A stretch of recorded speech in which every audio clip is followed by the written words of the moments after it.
magpakita sa mga tao kay kabalo na gid sila na daghan gustong makita si former President Rodrigo Duterte pero wala nila gihatag ang chance. Ug para sa tuwa po noon na taga Mindanao, sakitan jud ta kay ngano para sa tuwa gyud na sisina nakita ang tanan na ilang gibuhat para sa ating nasod. Kapalutan na wala siya nagbunuang, wala siya nangurap. Ang gibuhat niya, giayo niya ang atong nasod. Mao para sa tuwa gyud nganong anaon siya. No, ang iyang gusto lang gyud para sa tuwa sa tanan, labaw na sa atong mga anak, sa mga kabataan, mataron ang kinabuhi. Nanganti siya na maoke ang nasod. Pero naman wala naka-appreciate. Pero kita-unta ka ng mga taga Mindanao yun, ipakita yun natin sa iya na full support yun na. Dapat gani malipay yun na siya ang ato nahimong presidente. Kay tungod, nabangon niya ang Mindanao. For the first time sa history sa Pilipinas, siya na yun ang taga Mindanao na nahimong presidente. Karon, itatanan, kafiligid karon kung sa iyong kasakit ba. Kanang magtanaw ka sa social media, kanang masakit atong dugha, mutulo atong buha, upag atong mga mata, bilang ta, sige nagsubay, kung naunsa na siya.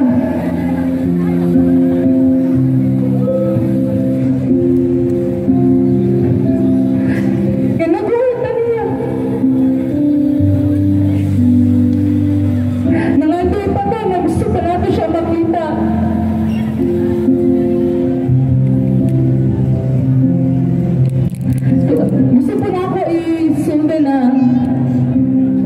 grabe ko naapektuhan yun kay tungod ang akong family roots yun taga Davao City. Taga Davao City yun ang akong family roots na ako dire kay dili ko naka-settle down sa akong pamilya na kaban ako taga dire Pagadian sa Buanga del Sur. Bata pa ko ang akong ginikanan labaw ng akong mga apuhan na nakasubay ko kung sa yun kabuhutan ang atong former President Rodrigo Duterte. Katong sa una na nahimo siyang mayor, gitarang yun niya ang lugar sa Davao. Katong pagkabalo na ako sa bata pa ko, dito pa lang nag-admire na dyan lumiya. Ngayon dito sa una na unta naupay sa kalider din sa nasod sa Pilipinas na pareha niya. Wala ko nag-expect na muabot gudi ang time na dili lang ang Davao ang nakaramdam o pagmahal gikan sa iya. Dili lang taga Davao ang nakafeel na safe sila. Kundi tibuok nasod sa Pilipinas giparamdam ni Roland Rodrigo na gusto niya mahimong safe ang tanan. Gipatas niya ang pagdato dili lang Davao kundi ang tibuok Pilipinas. Nakita na ako sa pagbago sa Pilipinas sukat siya ang nahimong presidente. Dako kayo diferensya. Ang mga kabataan, matawag yun natin pag-asa ng bayan. Kaya ilang ihuna-huna, matarong sila, makahuman ng eskwela para sa ilang ginikanan. Kaya tungod na matay leader na nag-guide yun sa tuwa. Karon, iyang puragin nato tanan na kini atong giampon na masalbagin siya makabalik diri sa atong nasod. Yes! Iyang po natin na himsig pa yung lawas niya pagbalik na rin. Kay kapalo na tagaan bago siya gitala, bago niya ata ang plano, diligid siya okay. Ilang suga ay bitaas na. Pero nagpakita niya po siya okay.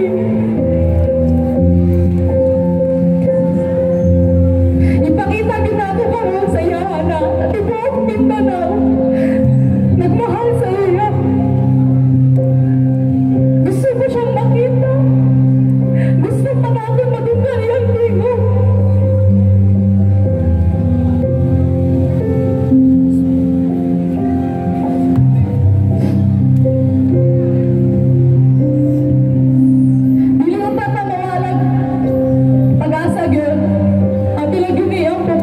gitna na ang Ginoo nagtanaw baya. Karon gani, murag magkaroon kitang pag-asa kay ang taga Netherlands.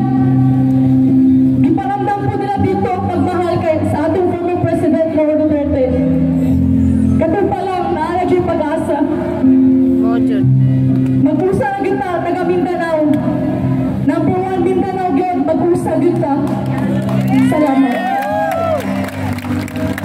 Okay, daghang kayong salamat sa mga testimony. O next, atong patugtugon sa ang banda na to dinhi. Kini sila, voluntaryo po din sila sa ilahang pagani, bugat, kaayo. Tapos, grabe, ila pong gipabati nga sila nahigugma po sa tuwang former President Rodrigo Roa Duterte. Atong paminawon, butugtog ang ato ang banda dinhi sa Daplin.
magkausapan